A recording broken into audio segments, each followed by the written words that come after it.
Okay. Hey all, this is Aruna here. I'm totally new to this. I and one of work together on this Booker's Diary, reviewing books and doing all other editing stuff. So today he asked me to take this interview. I'm excited, at the same time a little nervous. Pardon me if I stammer in between. So today we are going to take interview for DJ Hawkins. Her book we are reviewing right now is The Mess I Have Made. Sorry, The Mess You Have Made.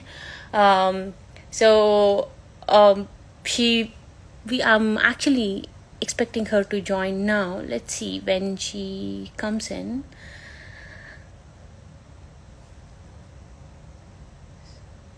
Okay.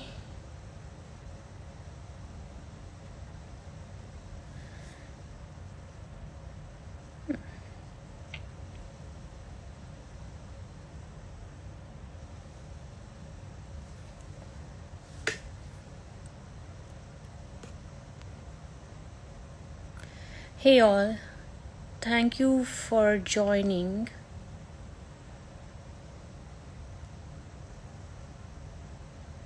So I see DJ Hawkins joining the video, but I mean, she has joined the live, but if she's getting that option to join the video, she should be able to click on that. Let me try it.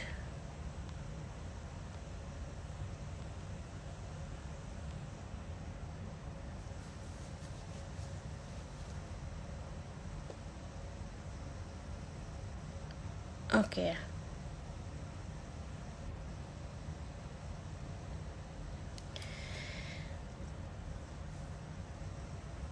Okay, here I have sent the request. Perfect.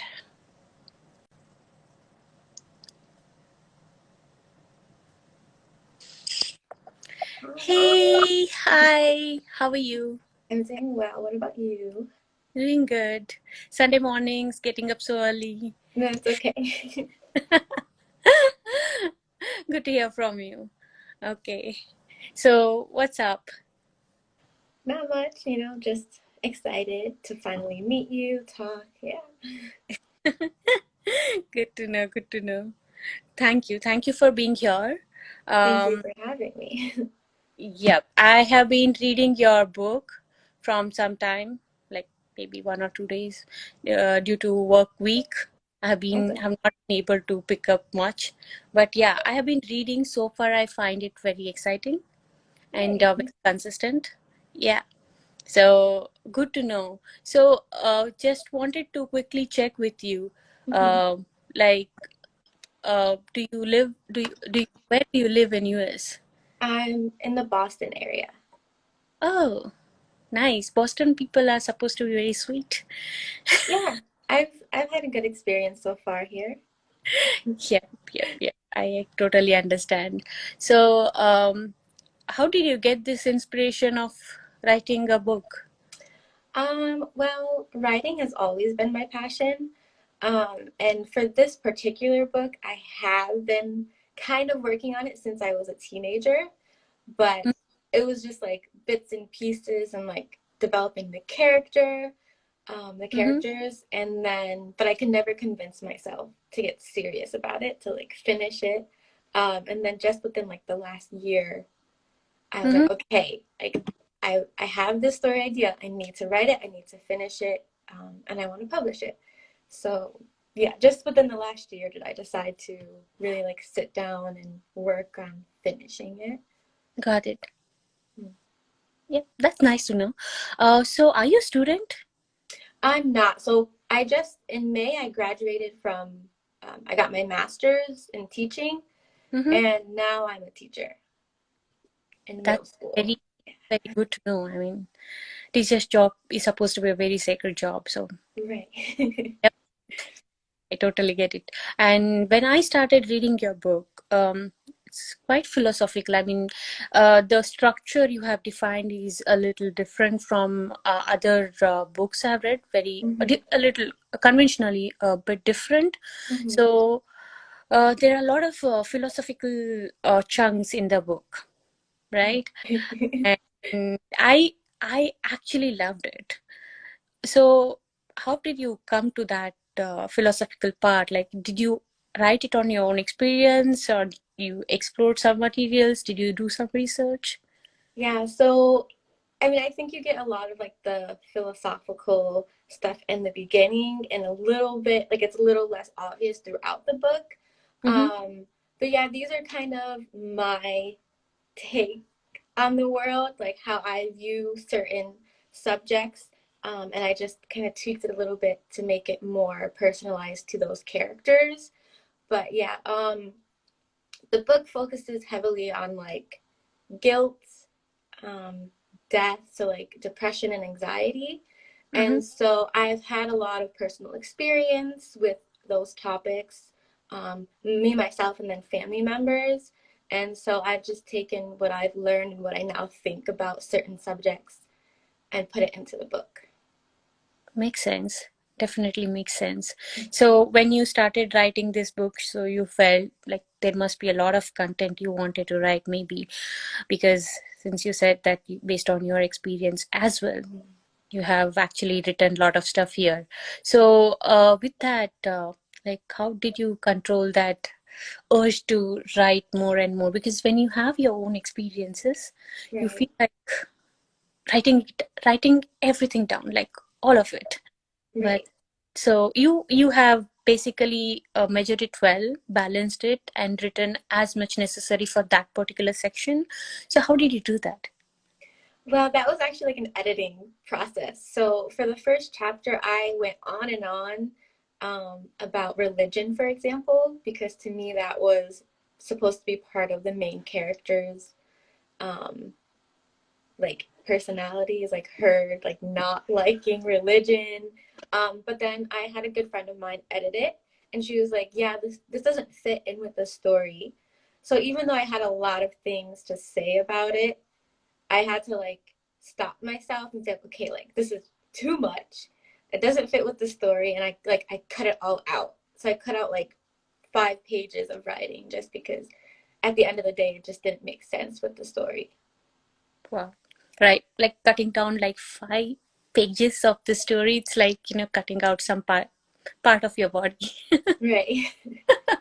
It was difficult, but I was like, okay, it makes sense. Yep, I totally get it. I totally get it. So how was the journey? Like when you started writing?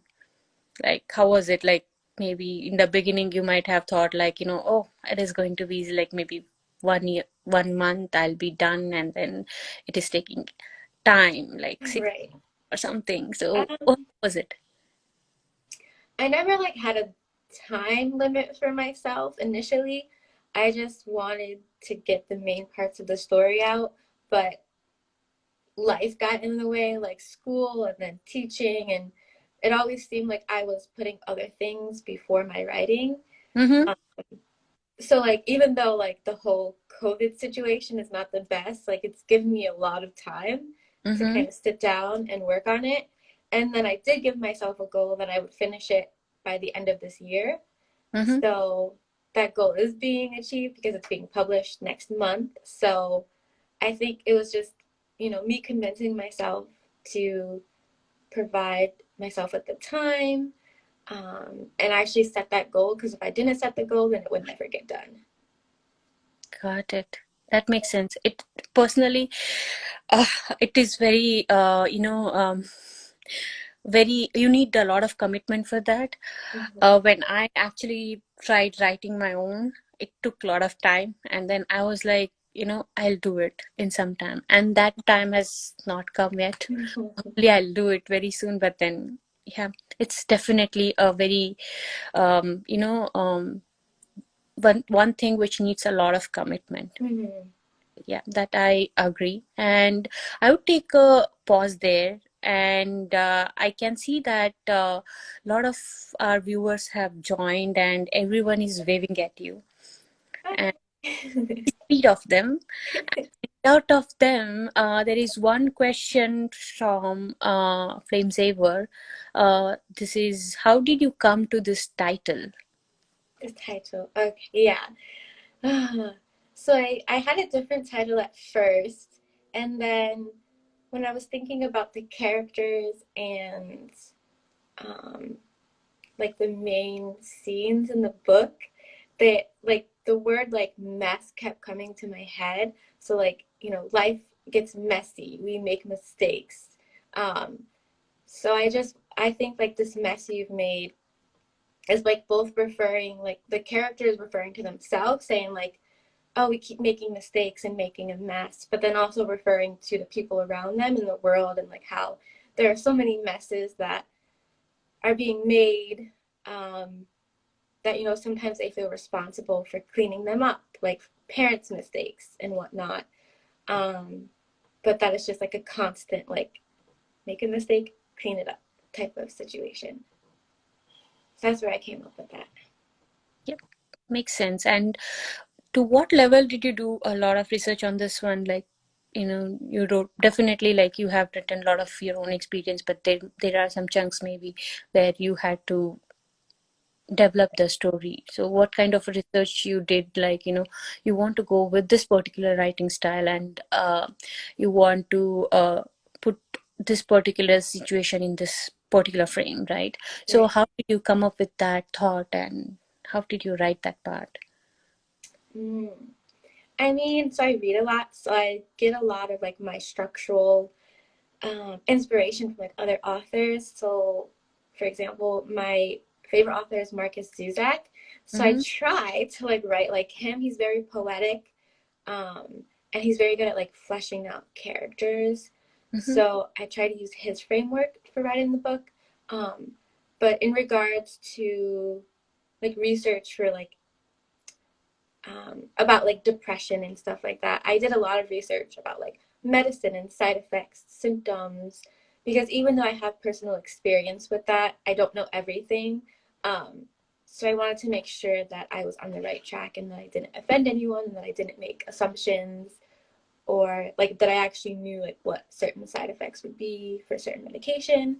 So I tried to do as much research as I could about the topics that I talked about, and then as for structure, I just try to follow my favorite authors. If I did that, I'm not sure, because when we're writing, we even if we have certain structures, formats, or authors that we like, we still write it in our own style at the end of the day. Agree. But that was my starting point. Good to know. And with that, I remember I write some medicines names, and I was astonished. Looking at it, I was like, how, like in how did she come to write down the medicine names? But now you answered my question. You have done a lot of research around that. That's a great thing to know. Hope those medicines are not over the counter. No. I'm just kidding. I'm just adding a hint of uh you know light movements. Yeah. I don't want to make you nervous, for sure. No, you're making me feel so comfortable, so thank you. Anytime, anytime. That's what I'm supposed to do. Otherwise, my partner, Manav, would be, you know, messaging me here right away. So, next one is, how long did it take for you to write this book? I just already asked it, right? Kind of, yeah. Like, so I started with the idea in high school. Um, Mm. and for reference, I'm 24 right now. So I like started with the idea, like 7 or something years ago, but I never started like writing it. And then with this past year or two, I started like sitting down and writing it. So I would say like 2 years to sit down and finish it. That's how long it That's a good amount of time. took. I would love, I would love to spend some time doing that, definitely, if all I this allows. hope you can. I hope you can. Okay. Then in while writing, what part of the book you found very hard to write? Like, it was like, gosh, should I write it? Should I not write it? How much time it is going to take, or how is it going to be perceived? Yeah, so when writing it, I knew like all the major scenes and I knew how I wanted it to end, but I had a very difficult time writing like the filler chapters, like the filler narration, and kind of making the characters as well rounded as I could. Like when I first created one of the side characters, she was a stereotype of like that popular girl in high school. Mm-hmm. But I loved her like that. But then I got feedback and someone was like, this is kind of offensive. Like, maybe you should change her. And I'm like, "Mm." So like I had to change that character because of how other people were reading her, like how she was acting. So I think that was very difficult for me, is just making sure that I wasn't like falling into stereotypes, but I was still creating characters that were dynamic. Yeah. Yep, I get it. I get it. And totally, like, you mentioned that your favorite author, and you like to follow his style. But is there any specific book you like from him? Um, yeah, so The Book Thief was such an emotional read for me. I really like that book, and I keep it like in my room all the time. And then his most recent book, The Bridge of Clay, that was really good, and I recommend reading it. It's fairly long, and it's very like genre specific in the sense like it talks about jockeys, so like um, horse racing. So Mm-hmm. that seems like if you're not into that, that you won't like the story, but it's about more than that. It's just focused around that topic. Um, yeah, those books I'm very connected to. Good to know. Um, what was the first reaction from your parents when you actually decided that you will write a book, you will publish a book? They must be. Um, yeah, my mom was relieved because I've been talking about writing for such a long time, and she loves my writing. And I think she was kind of getting a little impatient. She's like, "Okay, when are you gonna finish this? When are you gonna publish it?" So when I finally said, "Yup, I'm publishing it," she was like, "Okay, finally." Um, yeah. So like she was waiting for me to finish it. Now like, she's very proud and excited to see like how it goes. But I think initially she was just like, "Okay, finally, you did it." Yeah. That's how parents are. So Right. till you finish, they'll keep asking you, and then when Right. you are done, they'll be the happiest souls in this world. And Right. I trust you on that. And like, who is your biggest inspiration, right? When it comes to writing, you Mhm. mentioned there is one author, but there must be some other, inspirations you got. Like, you should start writing. Like as a child, you must have seen something. Right. As a child, there's this one author that I was reading when I was younger, Elie Wiesel. He wrote Night. Mm-hmm. He's a Holocaust survivor, so I read him when I was fairly young, and I don't think he was much of like a writing inspiration, but more of like a life inspiration. Like I just really wanted to meet him, and since he was a writer, I think that influenced me a lot. And then just like, I mean, non-author influences. I had a lot of teachers who kind of just said like, okay, you like to write, you're good at it, continue it. So I just had a lot of support when I was younger and like growing up, just people telling me that I could do it. So I think that really helped me, gain the self confidence to actually finish something and try to publish it.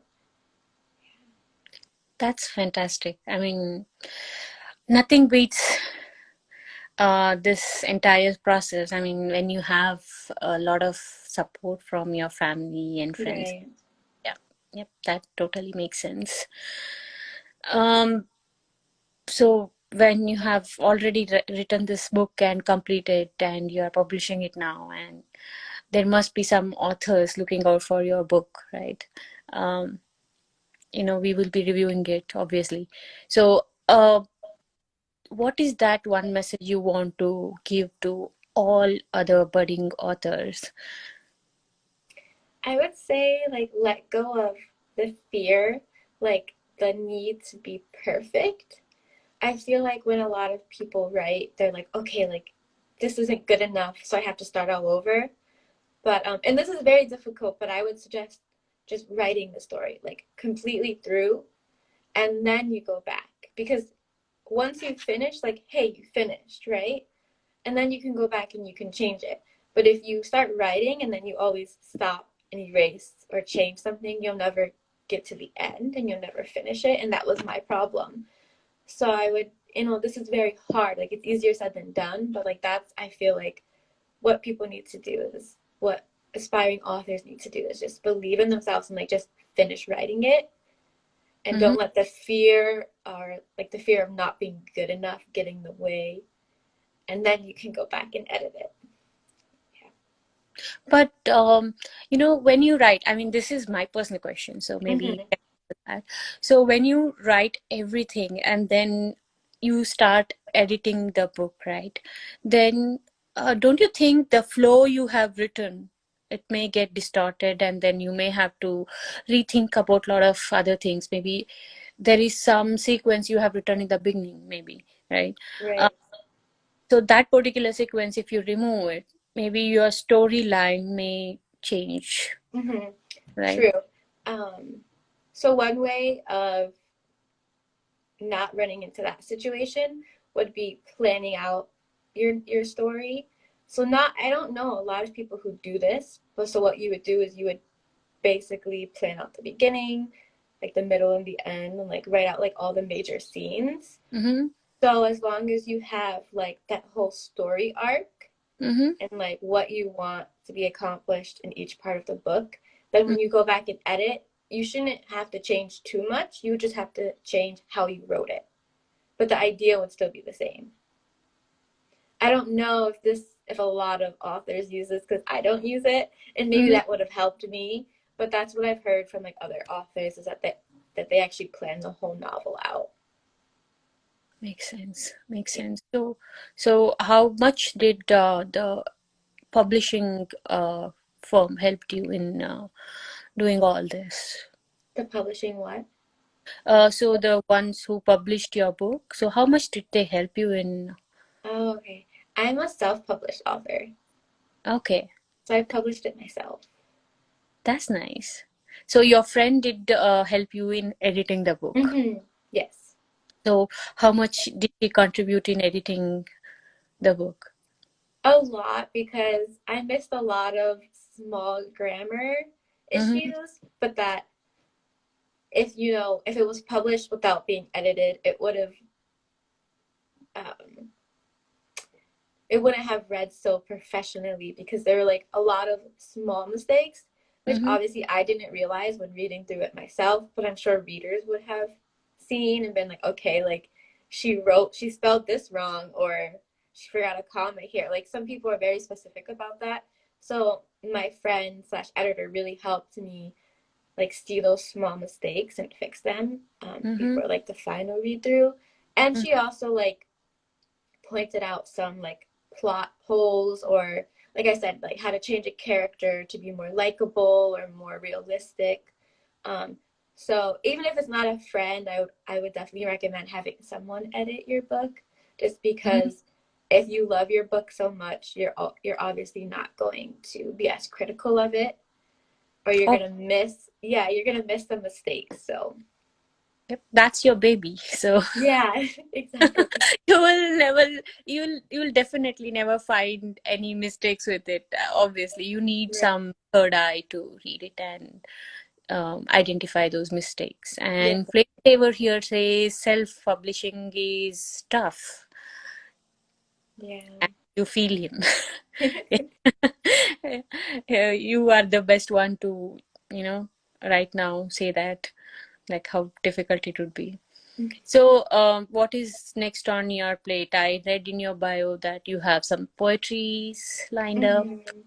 That's Yeah, so I'm trying to compile a poetry book, which I love to write poetry and I have quite a few pieces, but putting it into like a book format is very difficult for me because I'm trying to do it by theme and they're all just random mm-hmm. poems that I wrote, so that's kind of difficult. And then I'm also writing an adult paranormal romance book. Wow. So, and that's completely different than this story. It's way more mature and graphic, and it Mm-hmm. has to do with like witches and werewolves and stuff like that. Um, so completely different.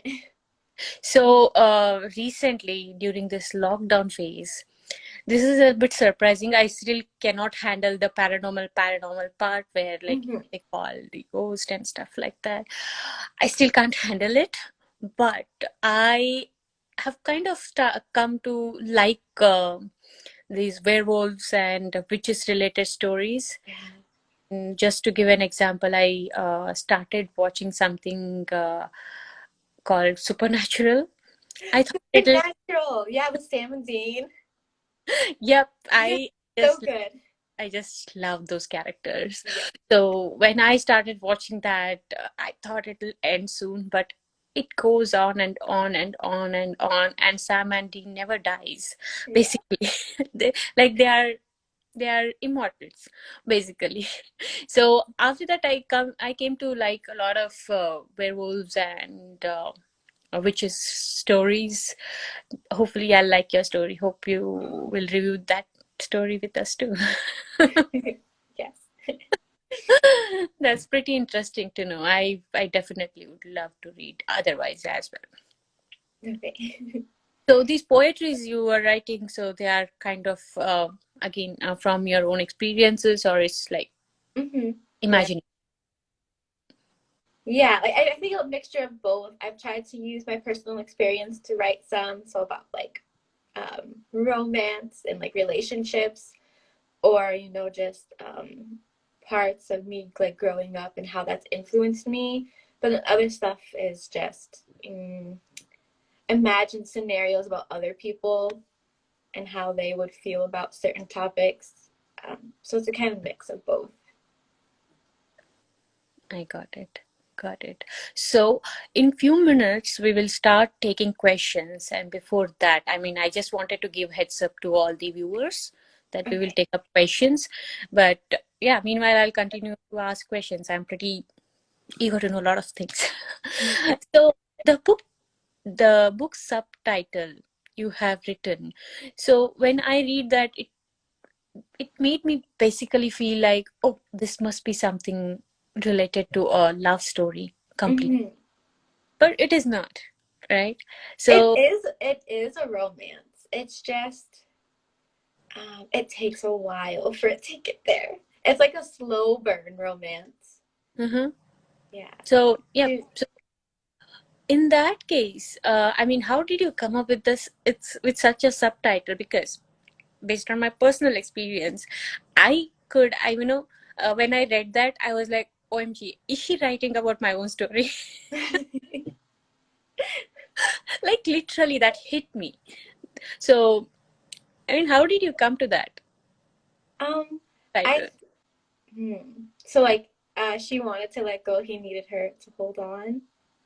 Mm-hmm. Um, well, I'm glad that you could relate to that because I think I wanted to pick a subtitle that like a lot of people could see themselves in. And that could be like it's so personalized, like um, how we each like want to let go of certain things. It doesn't have to be something dramatic, but just wanting to um, let go of a part of ourselves or a part of our past, and how the people we have in our lives want us to hold on to certain things. Mm-hmm. For this story, it's very specific to like the main character. You know, I don't want to spoil anything, but she has certain goals in life. Mm-hmm. Um, but when she starts this relationship with the boy in the book, like she's starting to reevaluate certain things, and he's trying to show her how life can be better. Um, Mm-hmm. I think a lot of people can relate to that. Like we always get so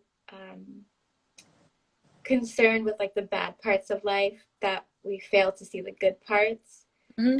But we kind of need those people, like that support system, to show us that life can get better. So yeah, So a little bit of hope as well in the yeah. definitely. And by the way, I loved your credits, the ones who left and ones who stayed. Oh, thank you. I just loved it. I mean, you are, all over place, like in your life. You are just happy with what you have, and I'm glad you are happy with what you have in your life.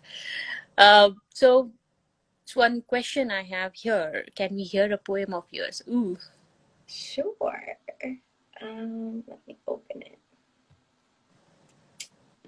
Okay.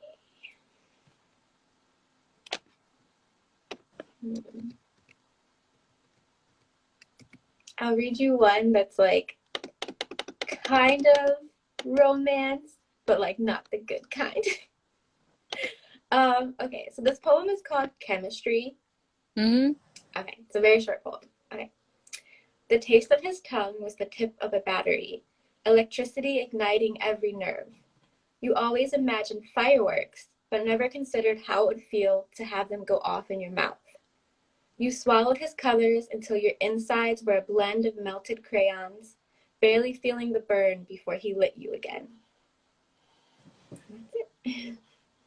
That's nice. Thank you. That is totally nice. I just like that battery's taste on tip of his tongue. that that I mean, you have done a really great job at imagining a lot of things and relating stuff. Thank you. Yes, I totally loved it. So I have one question since you wrote about depression in your book. Mm-hmm.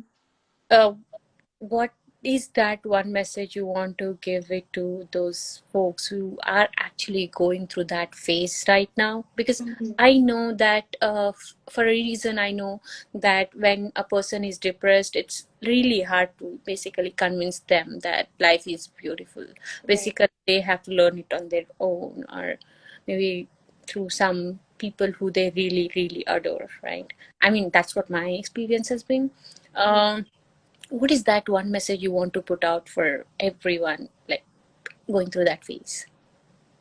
I mean, it's very difficult because, I mean, as I said, for personal experience, when people tell you all of the advice of like, oh, life will get better and just hold on, like, it doesn't really make a difference. Like, if you're so caught up in the mindset that, you know, life hurts, it's not going to get better, then no matter what people say, it's not really going to change your mind.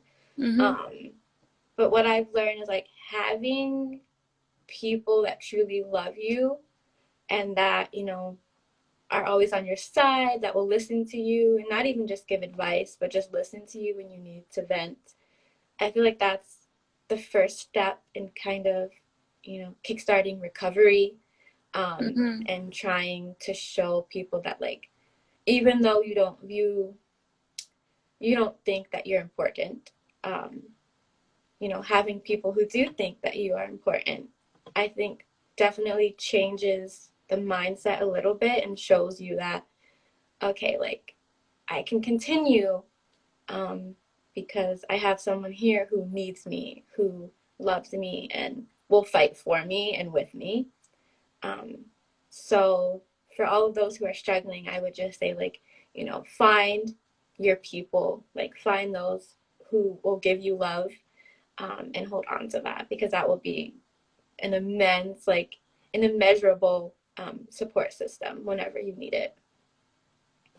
Yep. And did you think of giving this kind of a loud and clear message in your book at the end of the? Because I have not yet reached there, but then have you actually tried giving some loud Yeah, and clear for those? kind of. So like the main character, she has a few friends who have always been there for her, and then like her romantic interest is very, um, you know, like I'm here for you. You can talk to me. You can trust me. You can let me in.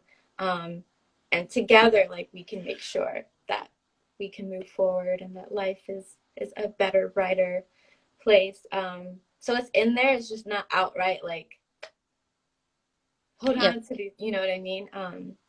But it's definitely in there. The reader has definitely need lot of things to think through. Basically, Hmm. that's a good thing. You're making everyone think, Yeah. which nowadays a lot of people are not doing. But Right, right.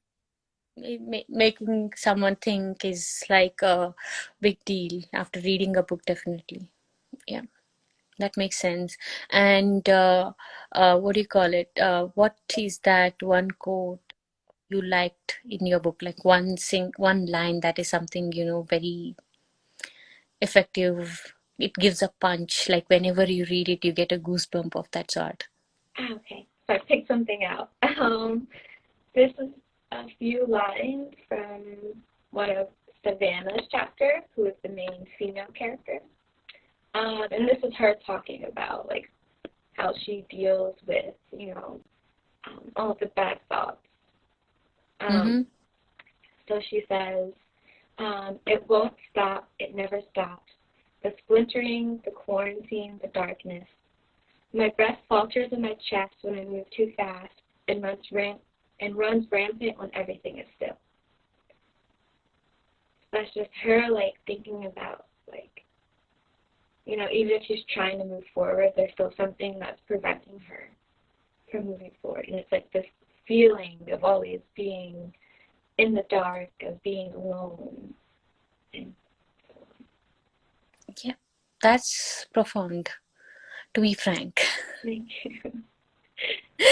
It takes time to absorb Mm-hmm. that thought, but it is definitely something which makes any reader think. So I hope everyone actually enjoys reading the book.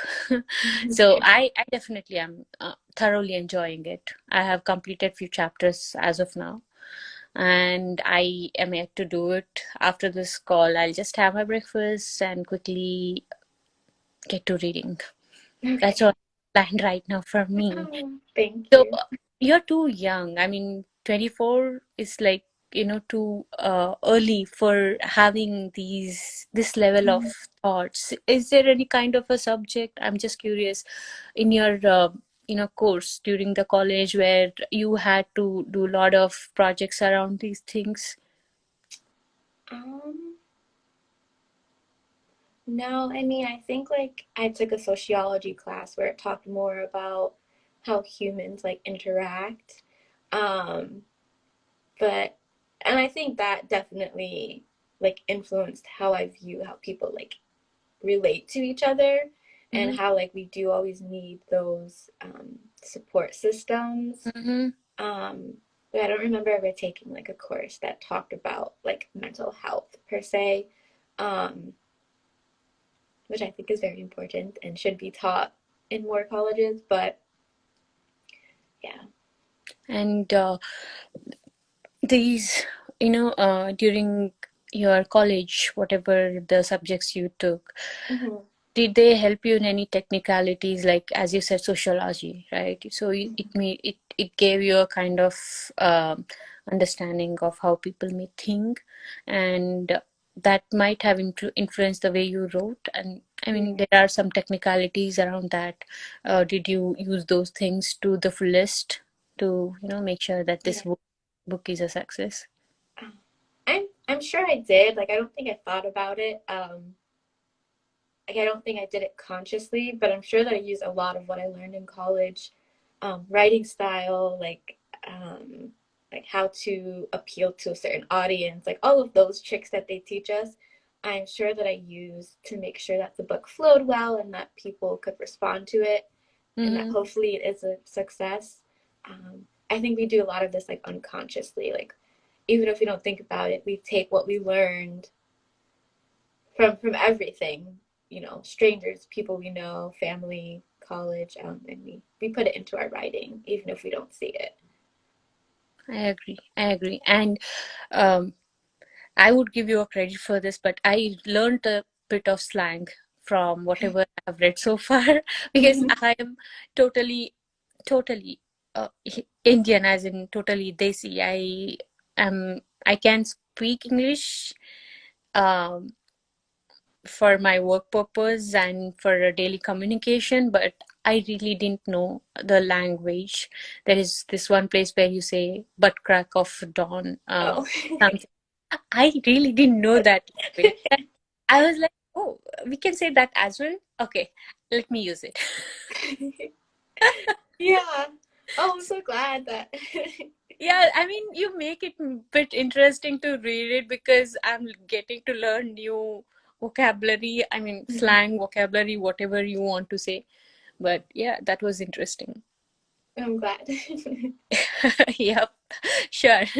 So I would actually ask viewers if they have any questions, they can start shooting because we have some time left now. So I would be happy to take up those questions.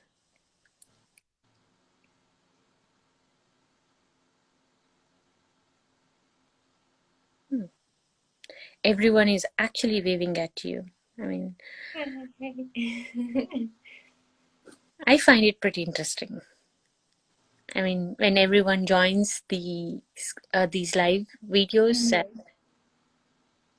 they watch us and they wave at us. It's nice.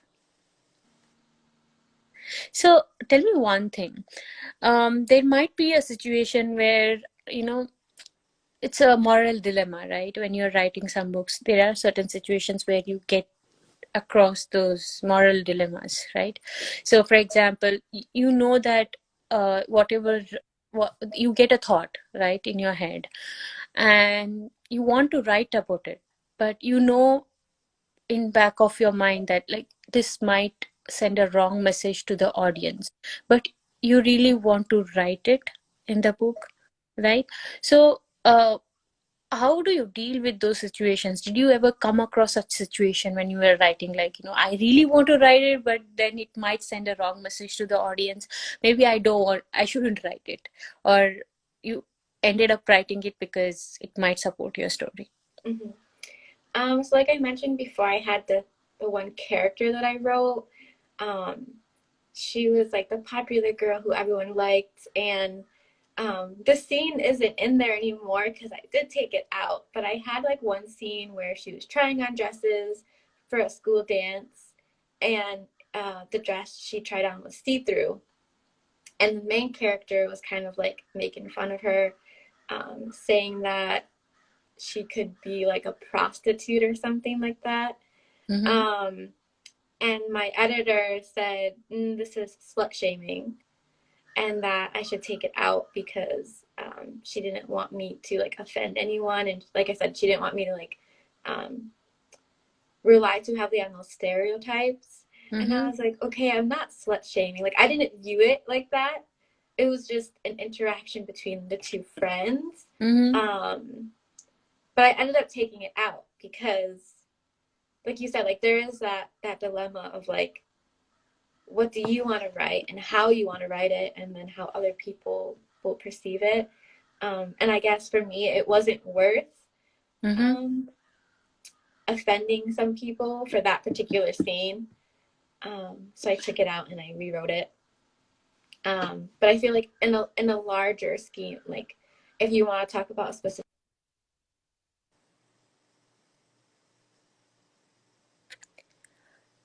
I think the video is loading. Maybe there is some connection problem. Let's see if she joins back.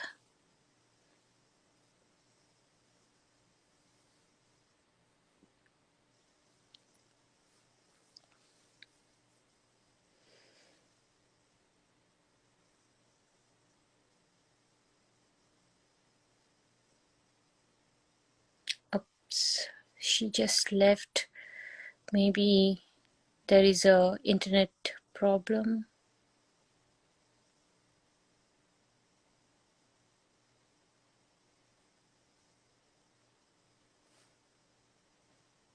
We'll wait for some time for her to join. Let's see.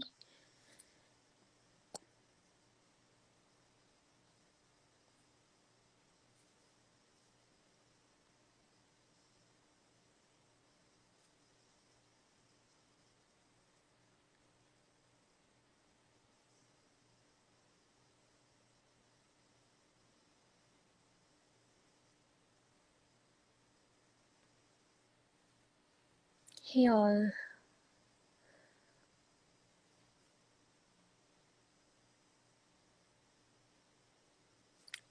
Yes, she joined back.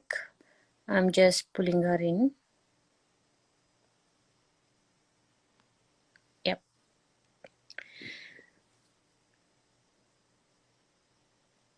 No worries. Hi, I'm so sorry my phone died. I did No, not even realize that it was dying.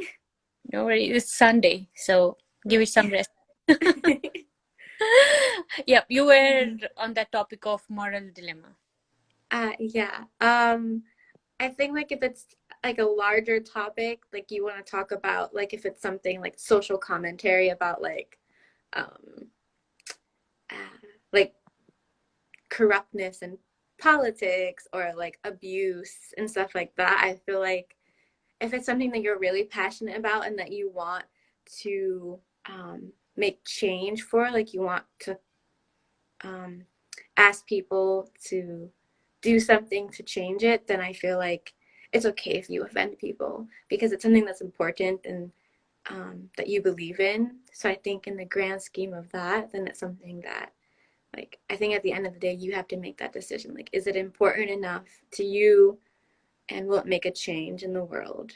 And then if the answer is yes to both of those, then I would say go for it. Yep. So when you said that thing, like, there is some message you anyway have to give if some people get offended. Let them. But then if ultimately at the end of the day, if they learn a lesson from that, that's a good message, Right. basically. So have you come across such situation ever? Like, you had to tell it. I mean, I have to tell it. I have to tell it. I have to tell it. Okay, I told. Um, I don't know. I don't think yet. I mean, maybe in this book something will, fit that, but I'm not sure yet. I don't know. So basically, you're a good kid. I hope so. I hope so. That makes sense. I mean, sometimes I have come across the situation. So, when you live alone, when you have a lot of things to take care of, so you come Hmm. across a lot of people where they contradict with the way you live Hmm. or the way you do things in your life. That time, you definitely have to give out that clear and loud message Right. to let them know that what I'm doing is right for me. Right. Definitely, yes, that's something really important. That's what I feel. Yeah, I agree. So, any other message you want to give out for our listeners Mm. and viewers? Um, I don't know. I just want to say thank you again for like all of the support and letting me tell my story. Um, and yeah, I just really appreciate it. Mm-hmm. Yep. So there is this one last question. If you are given a chance Hmm. to write something different, like let it all out, what would that book be? Hmm. I've always I've thought about writing a memoir, but Mm-hmm. um, whenever I think of memoirs, I think of like these really exciting lives that people have, or they have like a really strong message for people. And when I think about me writing that, I'm like, I don't know if my life has been exciting enough. There's still a part of me that really wants to write it, just to, you know, I feel like I always have to like validate myself, and so I feel like the memoir would just be like an opportunity for me to show people, like, yeah, like this is why I am who I am. Mm-hmm. Like, this is where I come from. I think that would be a really interesting like project to take on. Um, but I don't think that I'm ready for it yet. So by the age of, say, suppose 45 or something. Sure. Yeah. That sounds like a good timeline. Yeah, that's a good timeline. And I wouldn't agree. Your life is, I mean, as exciting as it should be. To be frank, for a 24-year-old to write a book like this, and the thoughts I have read in that book definitely impresses me. And if you have written such thoughts. Definitely you have gone through a lot of different experiences in your life, and as you have written in that book in the beginning itself about the mirror, right? You have seen a lot through that mirror to understand. So definitely your life has been interesting. Everyone has their own story, everyone is the hero of that story, right? Right. So you definitely are a hero in your life. Oh, So you definitely have a capacity to and capability to give that inspiration to others. Keep up mhm. the good work, and I would love to see more work from you. Trust Thank me, this is the age where you actually can make a lot of decisions and act upon those decisions, and basically get started on a lot of things early on, because you have time, you have support from your family, and you have all that innovation in your mind, and that kind of zeal in you, basically, right. to start a lot of stuff. So you should utilize that time. Your life is definitely interesting, I would say. Thank you. I appreciate that. I wish I had that in me. Thank you for joining this video, and thank you for giving us the opportunity to review your book. In future, if you're interested, we definitely will collaborate again, and we will definitely meet. Okay. But we can actually, I'm going to send you a request on Okay. Instagram, so we will connect Okay. definitely. Okay. Thank you so much. And have a great Sunday. You as well. Thank you. Thank you. Bye bye. Bye. Thanks. Bye all.